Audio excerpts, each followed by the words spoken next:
What if everything you've been taught about success, morality, even goodness, was designed to keep you small?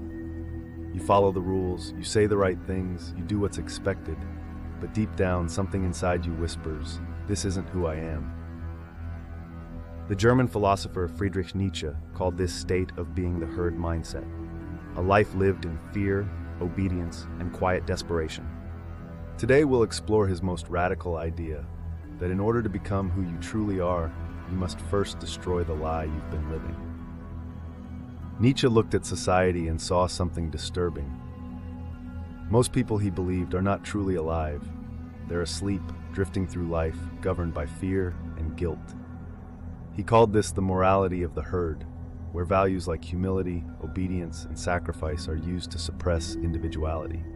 Society rewards those who fit in, not those who think for themselves. And here's the painful truth.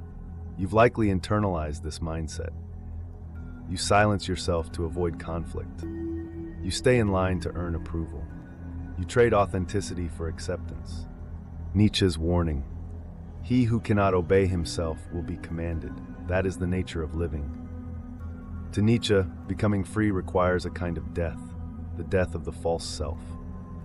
This self is made of borrowed beliefs, inherited guilt, and learned helplessness. You didn't choose it.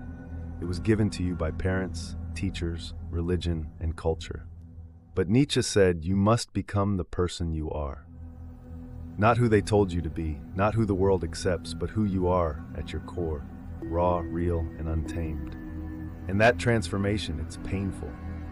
Because before you can be reborn, something inside you must be destroyed. Nietzsche didn't believe in quiet self-help.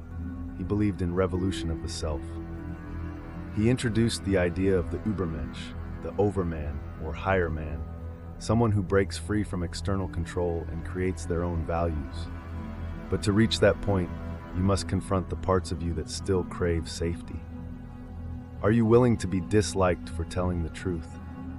Can you let go of needing approval to live freely? Would you walk alone if it meant finally being whole?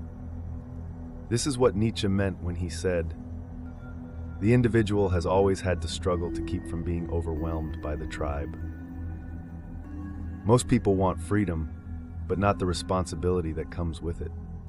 Nietzsche believed that true freedom isn't found in breaking rules, but in creating new ones that reflect your soul.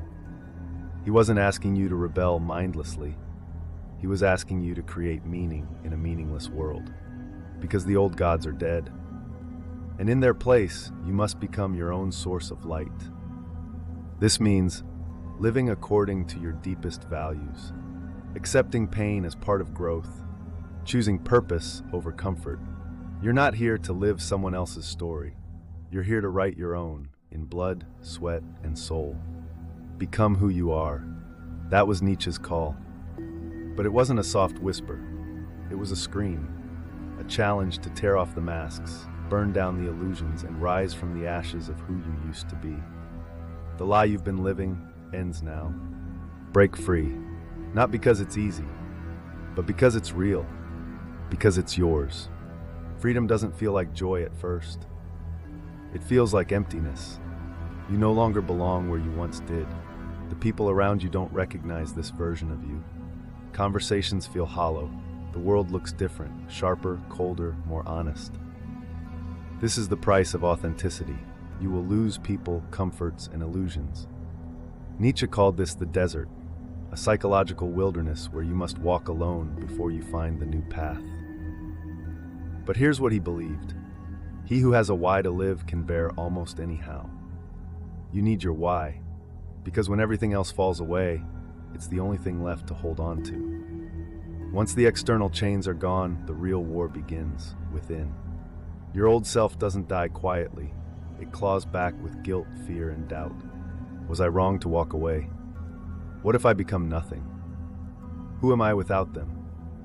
Nietzsche believed that transformation is violent, not physical, but psychological. To become who you truly are, you must be willing to endure the inner earthquake that breaks your false foundations.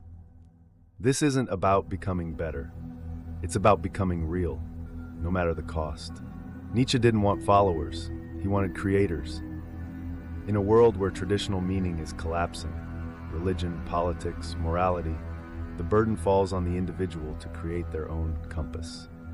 This is the essence of the Übermensch, the one who doesn't follow orders but writes new laws from the soul outward. Ask yourself, what do you believe? What would you die for? What will you live for? You are not here to recycle meaning. You are here to forge it in fire. Become a new lawgiver unto yourself. That is Nietzsche's dare. After the isolation, after the inner war, comes something strange. Peace, not the comfort of the herd, but the stillness of someone who knows who they are, a quiet, unshakable clarity. You stop chasing applause, you stop apologizing for your depth, you start moving with purpose. This is the dancing star Nietzsche spoke of. Someone who doesn't shine to be seen, but because they can't help it. But remember, this isn't a destination, this is a discipline. You'll need to choose it every day. To rebuild, rise,